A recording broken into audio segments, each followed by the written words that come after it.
የገንዘብ እጥረት አለብኝ፣ የኑሮ ችግር አለብኝ።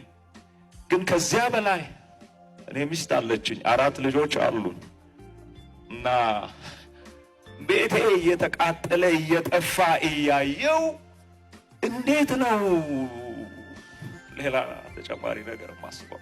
ኢትዮጵያ አሁን ባለችበት ሁኔታ ሰልፍለስ የሆኑ ምሁራን ያስፈልጓታል። መምህርነት በባህሪው ሳክሪፊሻል ነው።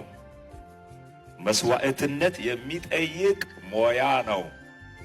ጥቅም ማግኛ አይደለም።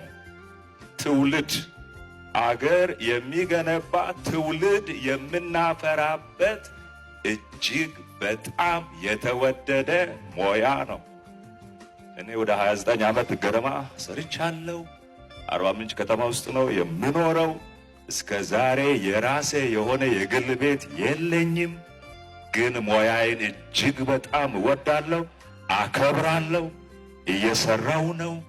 ባለፈው ጥያቄው ሲነሳ አሁን እኔም ሳፈር እያደረግኩ ነው እና እጅግ በጣም ወዳችኋለሁ፣ አከብራችኋለሁ። በዚህ ያላችሁ ታላላቆቼ ያላችሁ፣ እኩዮቼ፣ ታናናሾቼም አላችሁ።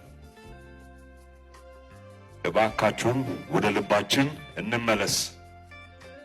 በታሪክ አጋጣሚ በዚህ ሁኔታ ውስጥ ያለች ኢትዮጵያ የምትባል አገር ይኸው ተገናኝተናታ ነው።